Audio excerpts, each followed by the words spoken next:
Hi hello friends, Vikas cine ಸ್ಟುಡಿಯೋಗೆ ಸ್ವಾಗತ ಸುಸ್ವಾಗತ.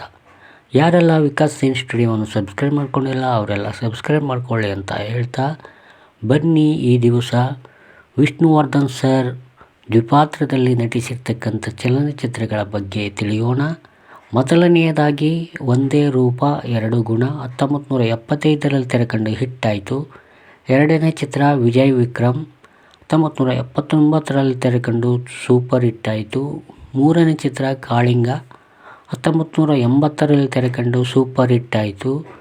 ನಾಲ್ಕನೇ ಚಿತ್ರ ನಾಗಕಾಳ ಭೈರವ 1981ರಲ್ಲಿ ತೆರೆಕಂಡು ಸೂಪರ್ ಹಿಟ್ಟಾಯಿತು. ಐದನೇ ಚಿತ್ರ ಊರಿಗೆ ಉಪಕಾರಿ 1982ರಲ್ಲಿ ತೆರೆಕಂಡು ಸೂಪರ್ ಹಿಟ್ಟಾಯಿತು. ಆರನೇ ಚಿತ್ರ ಸಿಡಿದೆದ್ದ ಸಹೋದರ 1983ರಲ್ಲಿ ತೆರೆಕಂಡು ಬ್ಲಾಕ್ ಬಸ್ಟರ್ ಹಿಟ್ಟಾಯಿತು. ಏಳನೇ ಚಿತ್ರ ಕಲ್ಲು ವೀಣೆ ನುಡಿಯಿತು 1983ರಲ್ಲಿ ತೆರೆಕಂಡು ಹಿಟ್ಟಾಯಿತು. ಎಂಟನೇ ಚಿತ್ರ ಸೌಭಾಗ್ಯಲಕ್ಷ್ಮಿ 1987ರಲ್ಲಿ ತೆರೆಕಂಡು ಸೂಪರ್ ಹಿಟ್ಟಾಯಿತು. ಒಂಬತ್ತನೇ ಚಿತ್ರ ಸತ್ಯಂ ಶಿವಂ ಸುಂದರಂ 1987ರಲ್ಲಿ ತೆರೆಕಂಡು ಬ್ಲಾಕ್ ಬಸ್ಟರ್ ಹಿಟ್ಟಾಯಿತು. ಹತ್ತನೇ ಚಿತ್ರ ದಾದಾ 1988ರಲ್ಲಿ ತೆರೆಕಂಡು ಬ್ಲಾಕ್ ಬಸ್ಟರ್ ಹಿಟ್ಟಾಯಿತು.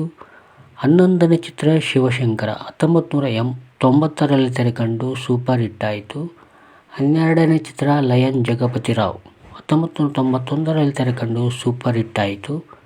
13ನೇ ಚಿತ್ರ ಪೊಲೀಸ್ ಮತ್ತು ದಾದಾ 1991ರಲ್ಲಿ ತೆರೆಕಂಡು ಹಿಟ್ಟಾಯಿತು. 14ನೇ ಚಿತ್ರ ಕಿಲಾಡಿಗಳು 1994ರಲ್ಲಿ ತೆರೆಕಂಡು ಹಿಟ್ಟಾಯಿತು. 15ನೇ ಚಿತ್ರ ಮೋಜುಗಾರ ಸೊಗಸುಗಾರ 1995ರಲ್ಲಿ ತೆರೆಕಂಡು ಹಿಟ್ಟಾಯಿತು. 16ನೇ ಚಿತ್ರ ಅಪ್ಪಾಜಿ 1996ರಲ್ಲಿ ತೆರೆಕಂಡು ಹಿಟ್ಟಾಯಿತು. 17ನೇ ಚಿತ್ರ ಸೂರ್ಯವಂಶ 1999ರಲ್ಲಿ ತೆರೆಕಂಡು ಬ್ಲಾಕ್ ಬಸ್ಟರ್ ಹಿಟ್ಟಾಯಿತು. 18ನೇ ಚಿತ್ರ ಯಜಮಾನ್ 2000ರಲ್ಲಿ ತೆರೆಕಂಡು ಆಲ್ ಟೈಮ್ ಬ್ಲಾಕ್ ಬಸ್ಟರ್ ಹಿಟ್ಟಾಯಿತು. 19ನೇ ಚಿತ್ರ ದಿಗ್ಗಜರು 2001ರಲ್ಲಿ ತೆರೆಕಂಡು ಹಿಟ್ಟಾಯಿತು.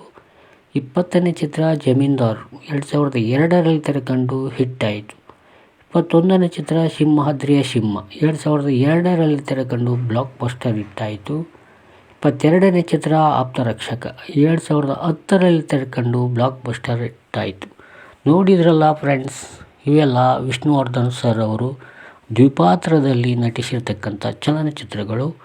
ಇವುಗಳಲ್ಲಿ ನಿಮಗೆ ತುಂಬ ಇಷ್ಟವಾದ ಚಲನಚಿತ್ರ ಯಾವುದೆಂದು ಕಮೆಂಟ್ ಬಾಕ್ಸ್ ಮೂಲಕ ತಿಳಿಸಿ.